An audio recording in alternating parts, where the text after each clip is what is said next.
जय माता दी। आप सभी को हर हर महादेव। मैं नागेश्वर महाराज आप सभी का स्वागत करता हूं। मैं बहुत सारे लोग बहुत सारे लोग जो हैं वो खिलाई पिलाई चीज़ से बहुत ज़्यादा परेशान हैं। ठीक है, आजकल का एक प्रचलन है कि अगर आपको दुश्मनी निकालना है या फिर अगर आपका कोई दुश्मन है तो उसे तंत्र विद्याएं करके उसको खिला दो या फिर उसके ऊपर तंत्र विद्याएं कर दो तो वो वैसे ही बर्बाद हो जाता है, वैसे ही उसकी पूरी ज़िंदगी तबाह हो जाती है अगर तंत्र क्रिया खिला दिया जाता है तो।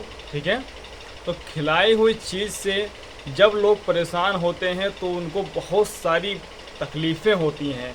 उनका माइंड काम नहीं करता है, उनके पेट में जलन होती है या फिर उनके पेट में गोला जैसा आकार बन जाता है या फिर सांप जैसा लंबा लंबा सा बन जाएगा या फिर उनके पेट में गैस बनेगा, टॉयलेट उनका बंद हो जाता है, पेशाब भी बंद कर देता है और खाना खाएंगे तो खाना पेट में जाएगा ज़रूर पर वो लगेगा नहीं।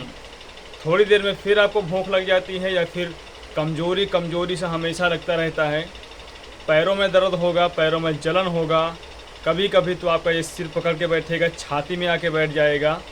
तो ये सब लक्षण होते हैं खिलाए हुए तंत्र के। ठीक है, खिलाया हुआ तंत्र जो होता है वो एक प्रकार का प्रचंड रूपी प्रेत होता है, शैतान होता है, जिसको आपके अंदर भेजा जाता है किसी माध्यम से, चाहे राख के माध्यम से, चाहे लड्डू में डाल दिया जाता है, चाहे चाय में, चाहे खाने में, यानी किसी भी खाने की पदार्थ में आपको खिलाया जाता है।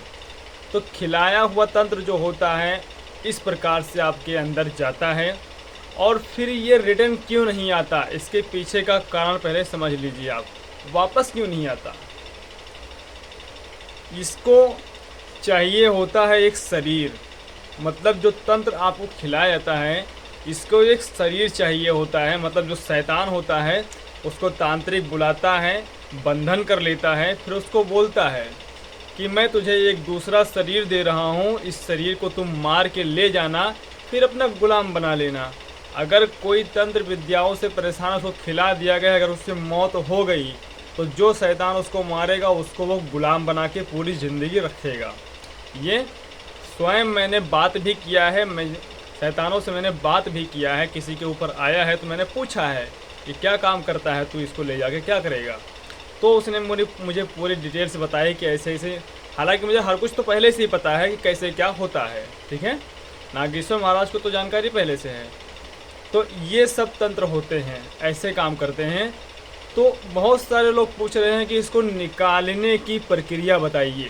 ठीक है, तो आप कुछ लोगों का कमेंट है कि गुरुजी इसको कैसे निकालें या फिर इसकी जड़ी बूटियाँ बताइए या फिर इसको निकाल दीजिए।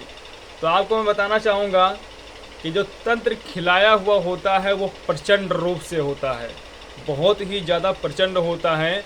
उसको हर किसी के निकालने से नहीं निकलता, उसकी विद्या अलग होती है और इसमें एक सावधानी भी रखना होता है। कई लोग तो उल्टी के माध्यम से निकालते हैं, कई लोग जड़ी बूटी पिलाते हैं, लेकिन आपको बता दूं कि तरीके काफ़ी हैं इसके निकालने के। कुछ लोग निकालते भी हैं लेकिन इसका तरीका मेरे पास नहीं है निकालने का। ठीक है, मैं क्यों नहीं निकालता और क्यों इसमें हाथ नहीं डालता, इसके पीछे का भी कारण है।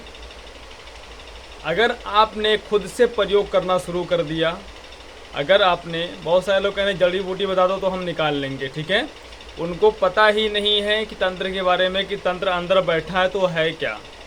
ठीक है, वो है क्या और करने क्या आया है, वो तुम्हें कब मार देगा तुम्हें पता भी नहीं चलेगा। निकालते वक्त अगर आपने जड़ी बूटी का इस्तेमाल कर भी लिया और तंत्र बाहर आ रहा है, निकल रहा है, और निकलते वक्त अगर वो गले में ही अटक गया तो आप क्या करोगे? खिलाया हुआ तंत्र जो है वो उल्टी के माध्यम से तो निकलेगा, लेकिन अगर निकलते वक्त उसको गुस्सा आ गया और नहीं निकलना चाहता है तो आपके गले में अटक गया तो सांस भी बंद कर देगा, आपका सांस बंद कर देगा, आपके सीधा माइंड में घुस जाएगा, आपको सांस नहीं लेने देगा, आपका गला जाम कर देगा, बोलने नहीं देगा, खाने नहीं देगा। तो आप क्या करोगे? वैसे ही मर जाओगे।